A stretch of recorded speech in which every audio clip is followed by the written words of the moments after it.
Now I have to wonder what you said about me. Genesis chapter number 25. I'll say awake. You better, Dallas. You're close enough I can reach out and smack you if I need to. I'm not a spitting preacher, but I might be a swatting one. Genesis 25. It's a birth announcement. How many of you remember the old commercial? I think it was, I don't remember if it was for a phone carrier or what, but guy picks up the phone and says, will you accept a collect call from Bob? And he says, sure. And he says, we ought a baby eats a boy. And the guy just hangs up, and the wife goes, who was it? And he says, it was Bob. They had a baby. It's a boy. That was as much information as he needed, because that's what guys need. But you ask if a baby's born, we're going to talk about a couple babies being born. And ladies, I'm sorry, they didn't say how long they were. They didn't say how much they weighed. We know that they were born in pretty quick succession, but we don't know what time. But we know that it is 2 boys. Of course, if you're keeping up, we know that we're talking about Jacob and Esau. Genesis chapter number 25, as we continue kind of our survey of the Old Testament. Are y'all okay tonight? Okay, my throwback to the commercial, it didn't seem to land very well, and so I'm concerned. The ladies will want to know the color of hair and how much hair it had. Well, listen, hey, we do get a little bit of that today.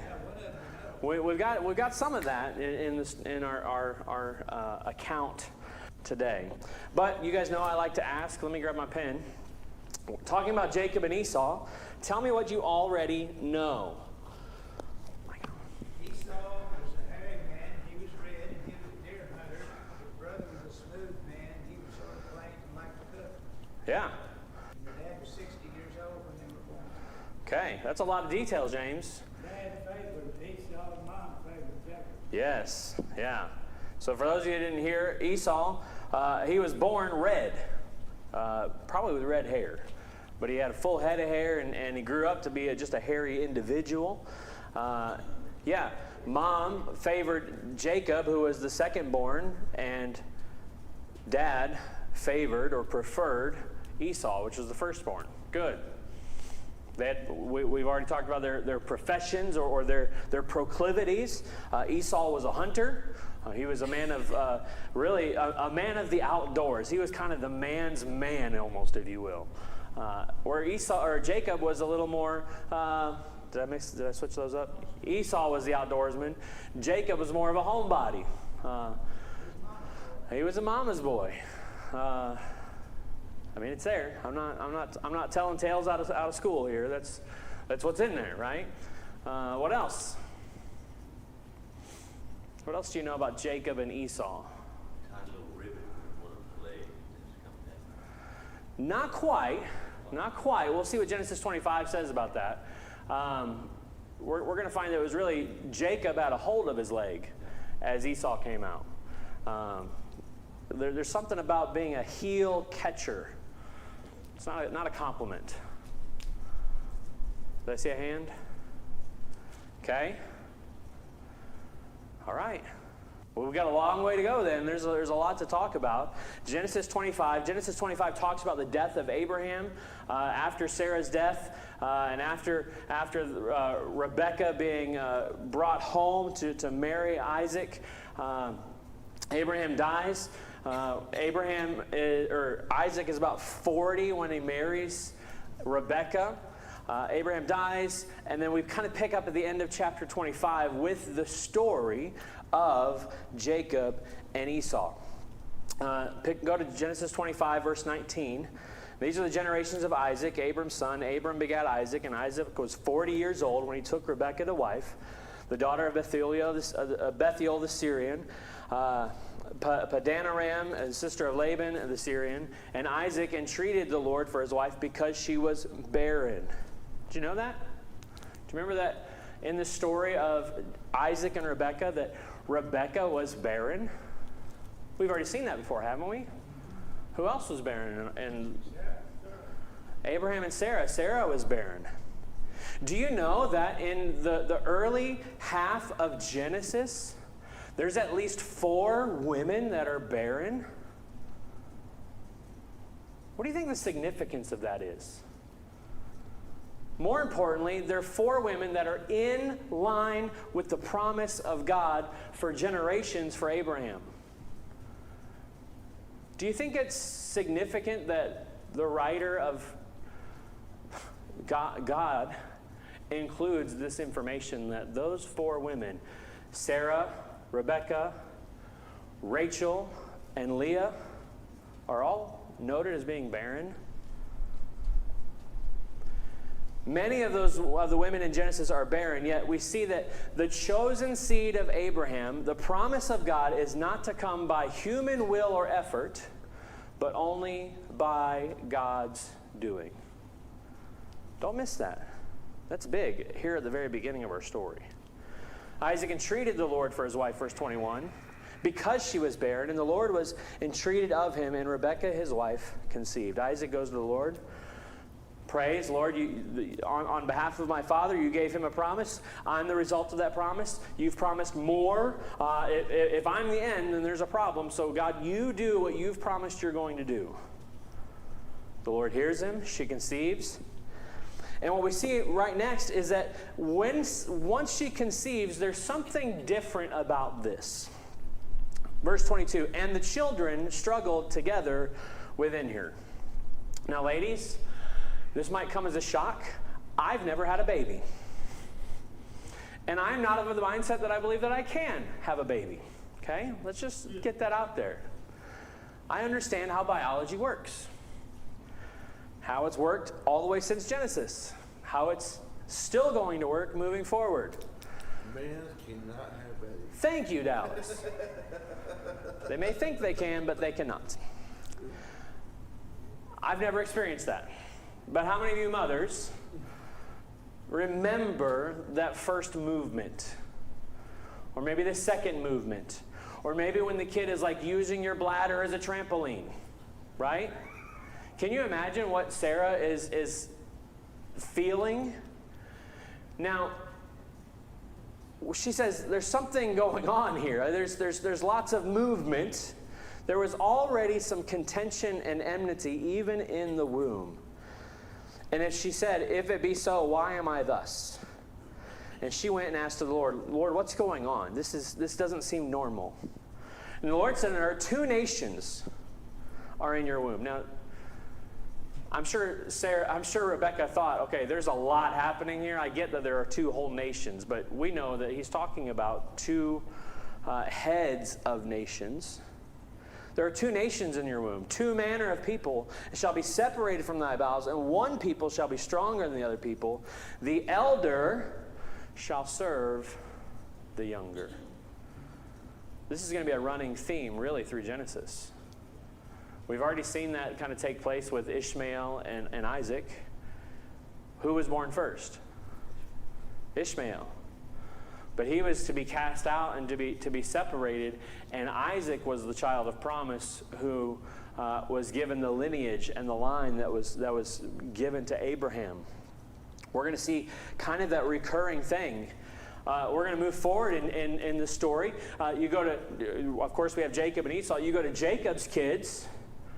Those brothers all got along, right? No.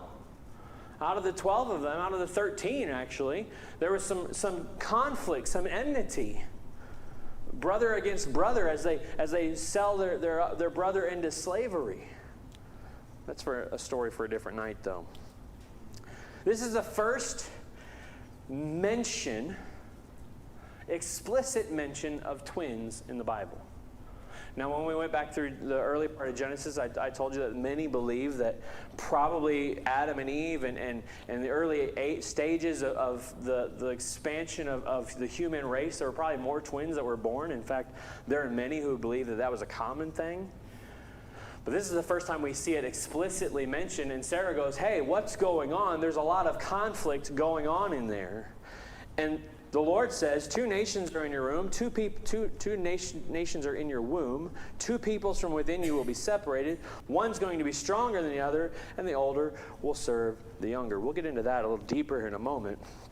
But already we see being laid out this promise of God. There's something that's countercultural, if you will. We've already talked a little bit about birthrights and blessings, and we'll dig into more of it here in just a moment. But who usually is the receiver? Who is usually the one that gets the birthright? The oldest son. Yet even before they're born, we have a promise that it's going to be the younger son who is going to be the one that's exalted and lifted up. Just as God has chosen Isaac, the second-born son, and not Ishmael, the firstborn, so he chooses Jacob, the second-born, and not Esau. The younger son should rule the elder was contrary to human tradition and logic, but Wiersbe says the sovereign God made the choice, and God never makes a mistake. Do you remember God made a promise to Abraham way back here? Abraham, you're old, your wife's old, but I promise you're going to have a family. And that family is going to be the beginning of a great family. In fact, a nation and so many people that are going to be beyond the counting of the number of the sand on the seashore. Do you think God has a plan? Do you think God said, you know what, it was going to be Esau, but, I really like this young kid. I'm going to pick him instead. No, from the very beginning, God has chosen and decided. Before they're born, he says, the older shall serve the younger.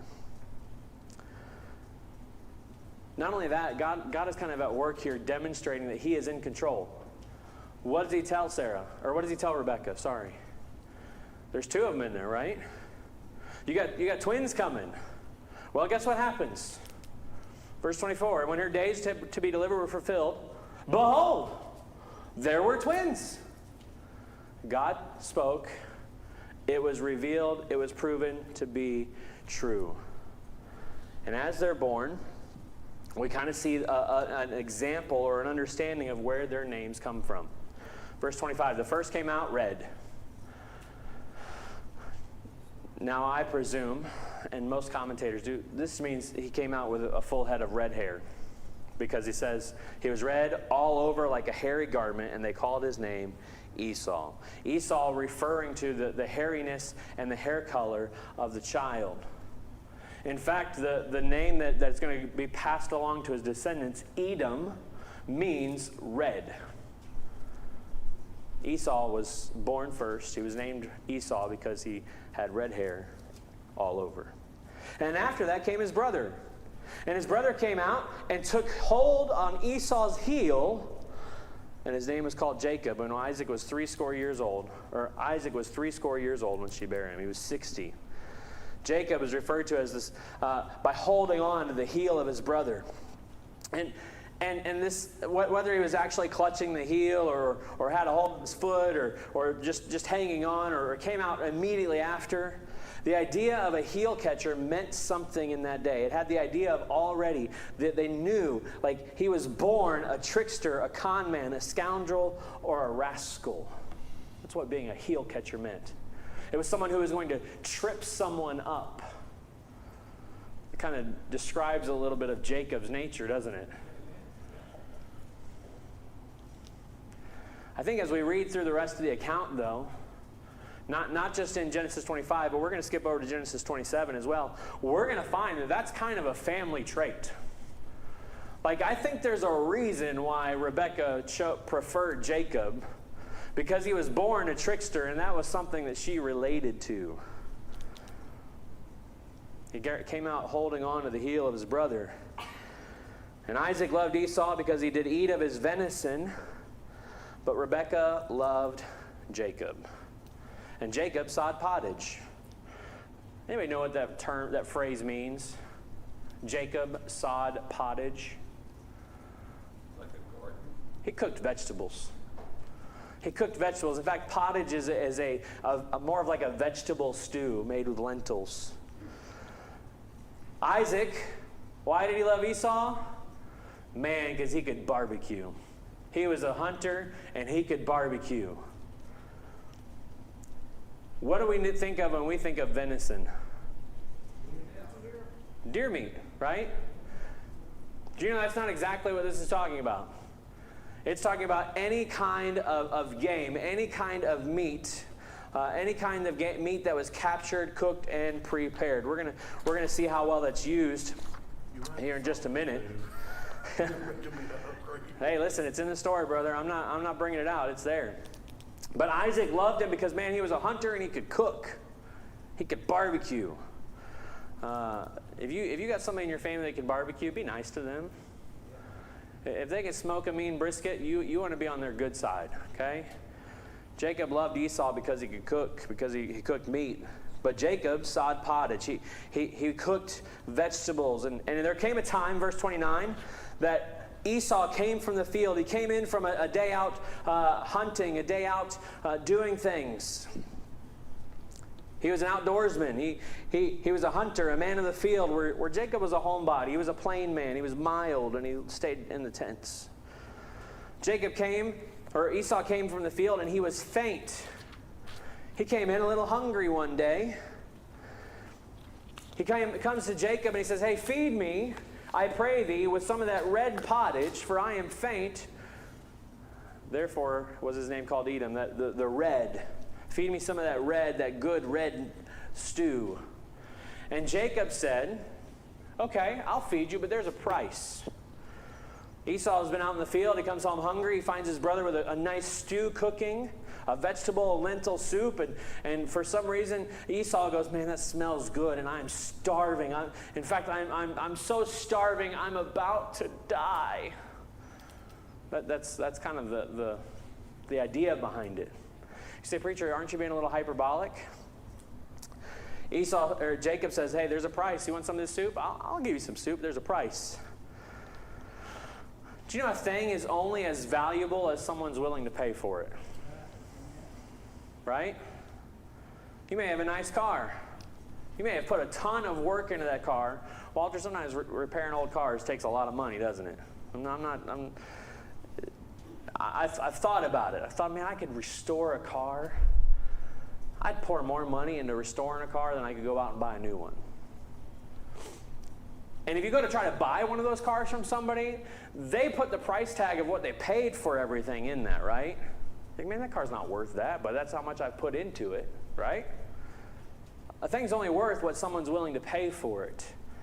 And Esau says, "Oh, well, if I don't care what the price is. I'm about to die. What good is my birthright if I die?" A little hyperbolic.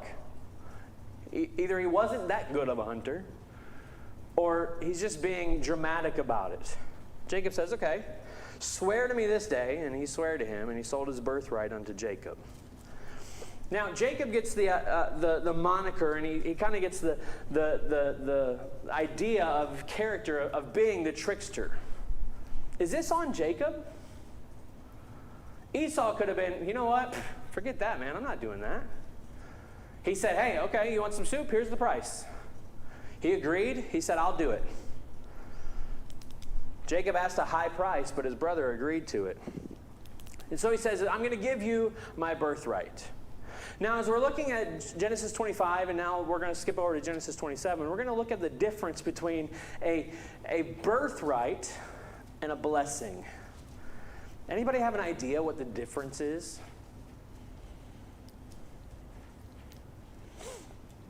A birthright and a blessing. They're obviously two different things, because here Esau gives his birthright, right?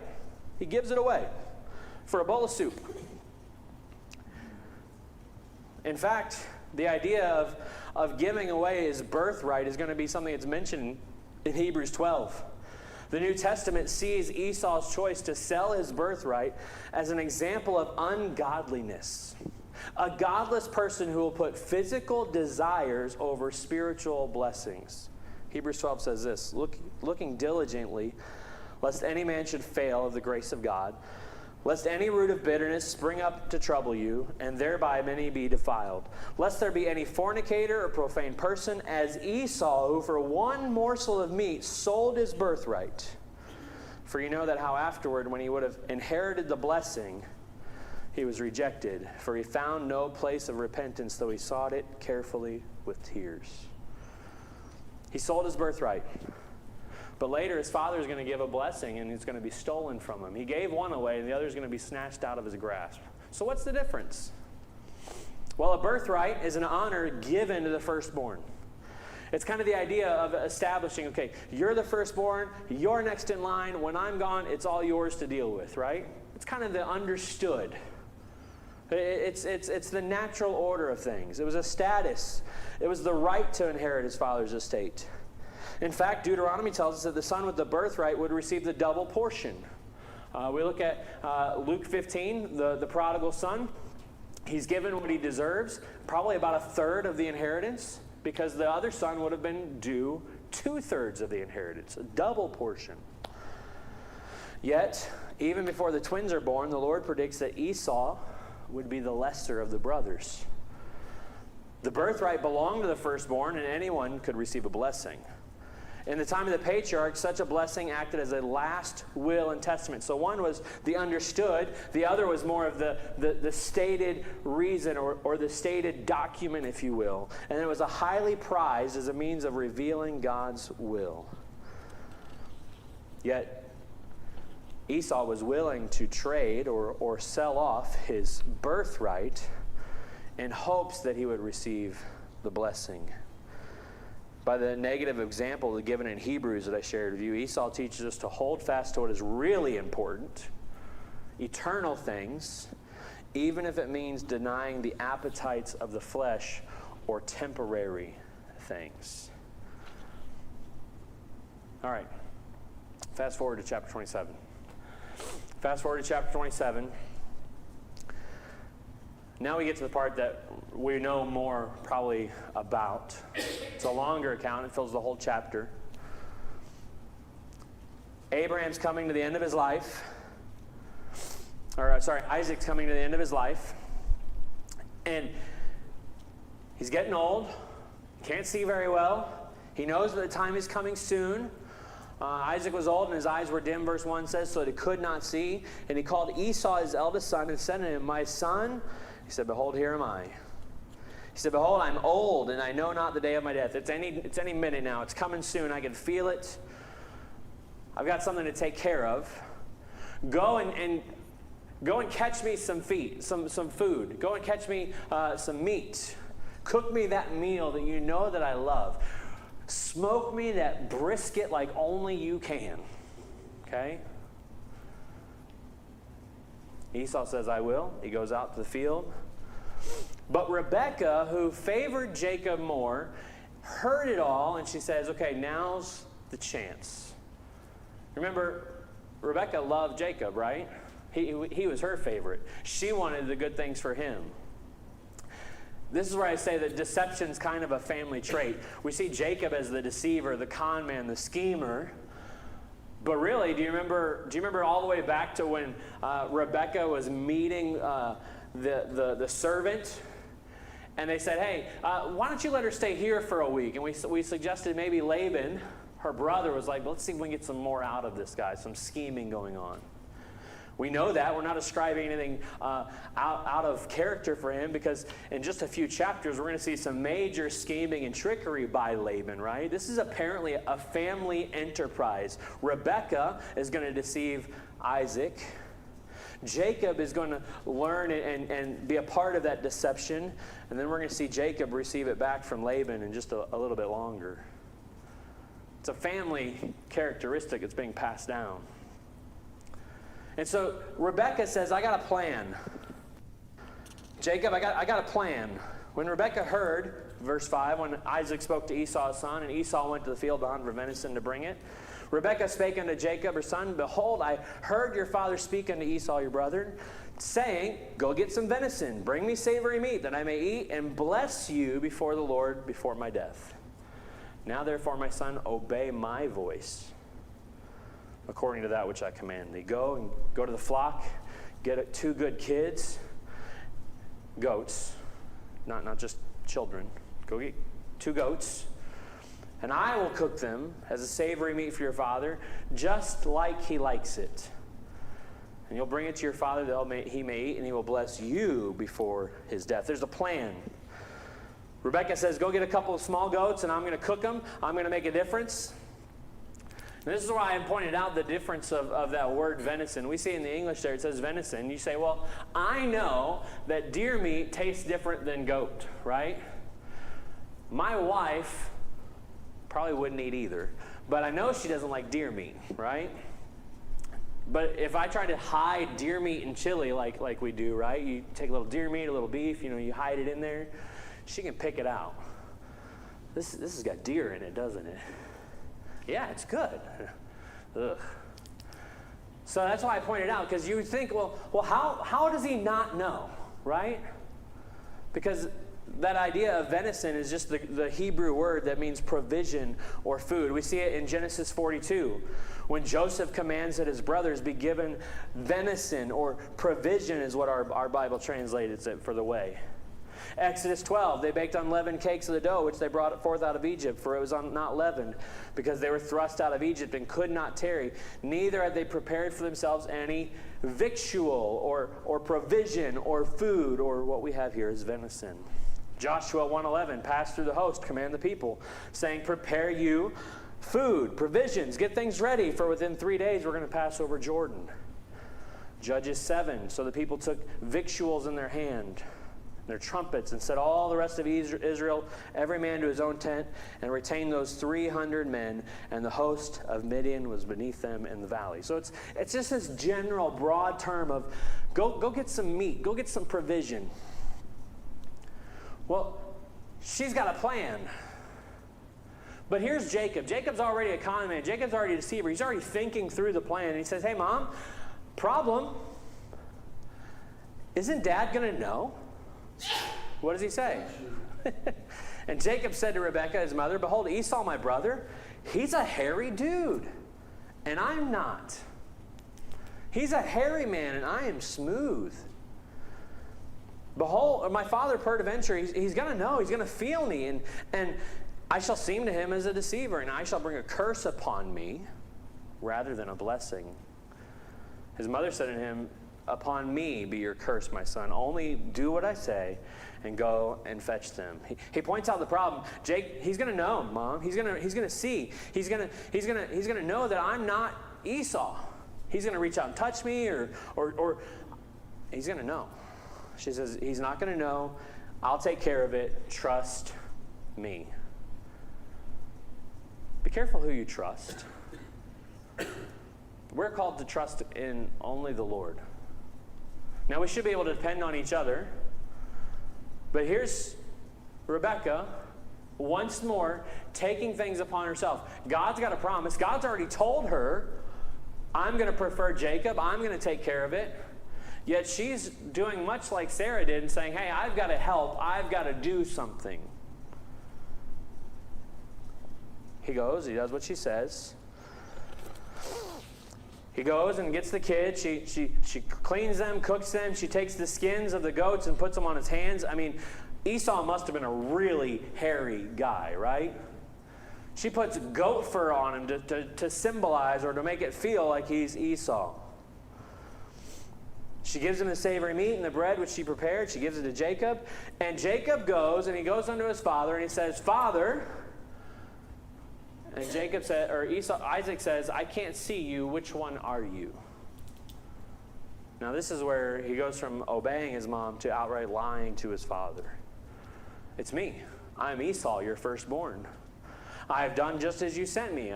Please come and eat of this food that your soul may bless me. And Isaac, knowing his family, said unto his son, how do you sure got that meat awful quick. How is it that you're a good hunter, but how did you already get it, clean it, cook it, and bring it to me? This seems wrong. Because the Lord your God brought it to me. Jacob knows the right words, doesn't he? He knows how to play the game. I'm Esau. He's not. Your God brought it to me. He didn't. His mom brought it to him.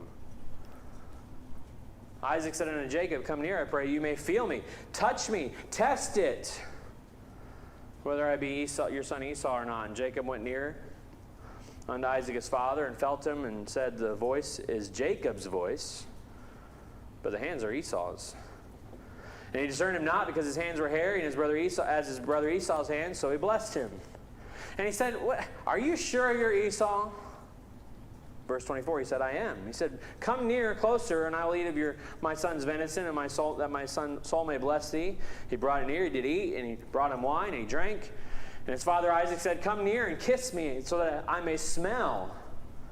And he kissed him, and he smelled of his raiment, and blessed him, and he said, see, the smell of my son is as the smell of a field which the Lord has blessed. He smelled like the outdoors. He said, okay, you sound like Jacob, but you feel like Esau. You smell like Esau. This food is like Esau's. And so he gives over the blessing. Therefore, verse 28, here's the blessing. God gives thee of the dew of heaven, the fatness of the earth, the plenty of corn and wine. Let the people serve thee, and nations bow down to thee. Be Lord over thy brethren, and let thy mother's sons bow down to thee. Cursed be everyone that curses you, and blessed be he that blesses thee. What's he passing along? He's passing along the blessing that has been received of Abraham and his family, isn't he? The words of blessing are filled with pictures of the Lord's rich bounty, and they echoed some of the words of the covenant that God made with Abraham. We need to stop and look tonight and realize it is not Isaac's words that give Jacob the blessing. It's God's promise of the blessing that gives Jacob the blessing. It's God's choosing of him. Jacob was blessed because God chose him long before. We looked at his birth, and God promised his mom, Jacob is going to be the one I prefer. The older will serve the younger. It doesn't matter that Jacob or that Isaac did it. What matters was that God said it would happen.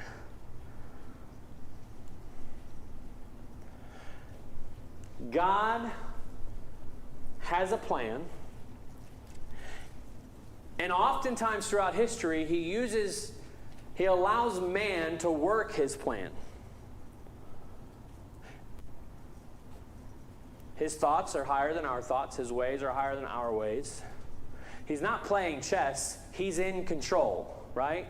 He's not just putting pieces in the right place. He is sovereign over all. It's not Isaac that's giving the blessing. It's truly God who's giving the blessing. And he's allowing the person who is Rebekah and the characteristics that are Jacob to fall into his plan and do it exactly his way. Now, how does Esau feel about all this? Because what happens? Isaac blesses Jacob. He gives Jacob the blessing. He gives him what he had reserved for his oldest son, but now he's given it to his youngest son. And it came to pass, as soon as Isaac had made the end of the blessing to Jacob, that Jacob took off. He was yet scarce gone from the presence of Isaac. Jacob says, I got what I wanted. I got what mom wanted me to do. I've accomplished that. I am out of here before this thing is figured out. And as soon as he was gone, Esau shows up. He comes in from hunting. He had also made the savory meat, and he brought it unto his father. He said, hey, father, I'm here. Here's the food you asked for. And Isaac goes, do what now? What did I just eat? Who are you? He said, well, I'm Esau. No, Esau was just here. He brought me food. I felt him. I smelled him. You know, it kind of sounded like Jacob, but I swear it was you. And Isaac trembled very exceedingly and said, who? Where is he that hath taken the venison and brought it to me? And I have eaten it all before you came. And I have blessed him, and he shall be blessed. It's already done. There's no taking it back. That's how serious they understood the blessing to be. When Esau discovered that Jacob had deceived his father and received the blessing that was meant for him, he was distraught. And he asks his dad here in verse 36, "Is there nothing left for me? Have you not reserved a blessing for me?" Isaac says, "Behold, I have made him your Lord. I have made him ruler over you, and all his brethren I have given to him for servants. And with corn and wine I have sustained him. And what shall I do now unto thee, my son? I've got nothing left.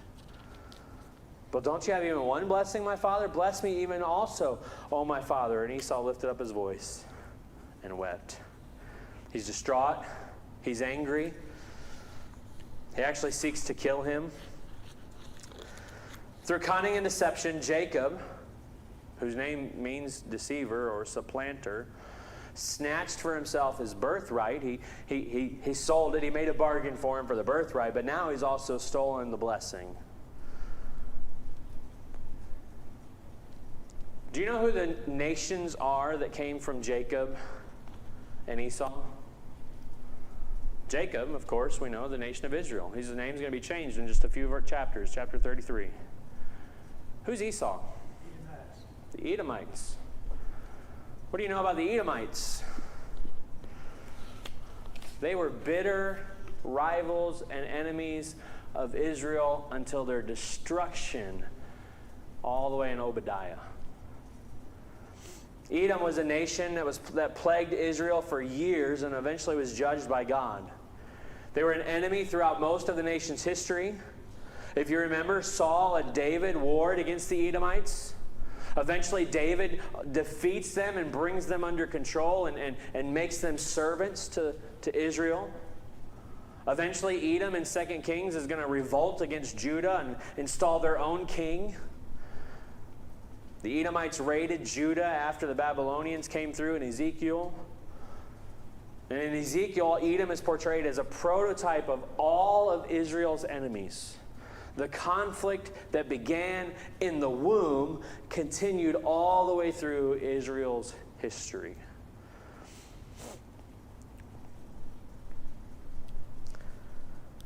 Yet God will deal harshly with the Edomites because of their pride, their violence, their apathetic attitude towards Israel.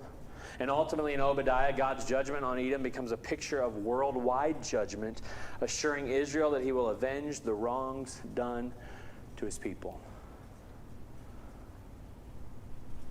So what do we take from this? Well,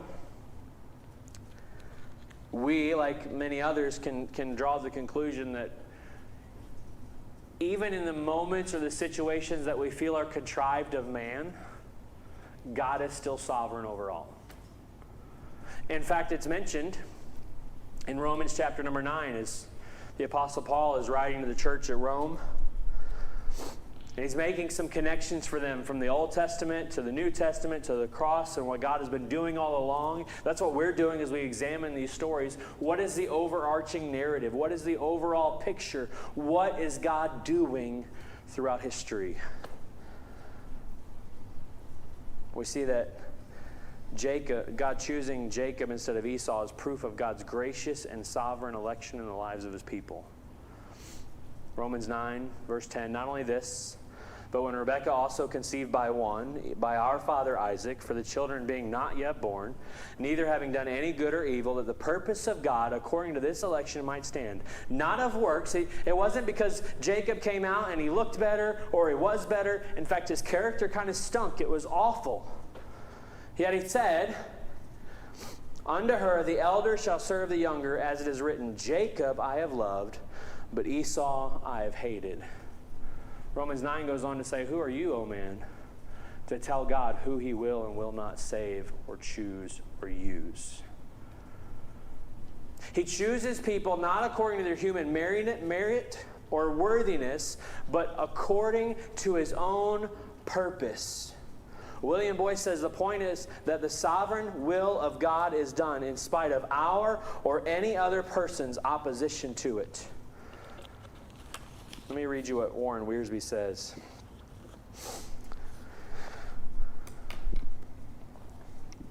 Going back to the idea of who Jacob is, Jacob comes from the Hebrew word Yaakov, which means may God protect. But because it sounds like the words Akeb, which is heel, and Akab, which means from behind. He comes his nickname. He grasps the heel, or he deceives. Before birth, Jacob and Esau had contended, and at birth, Jacob grasped his brother's heel. This later action was interpreted to mean that Jacob would trip up his brother and take advantage of him. The prediction proves true, according to what we've read tonight. The fact that God had already determined to give the covenant blessings to Jacob did not absolve anybody in the family from their obligations to the Lord. They were all responsible for the actions because divine sovereignty doesn't destroy human responsibility. In fact, knowing that we are chosen of God means we have a greater responsibility to do His will.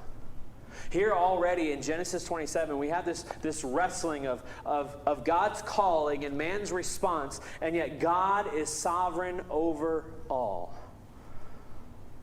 What happens is ultimately Esau begins to demonstrate the hatred towards his brother.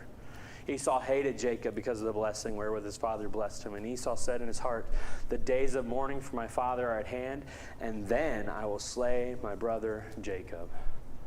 Rebekah sends him back to her family. "Hey, you got to get out of here for a minute." She comes up with a scheme to get Isaac to send her. Hey, he needs a bride. He's got to go find one. Just like you came to find me, he needs to go find a bride.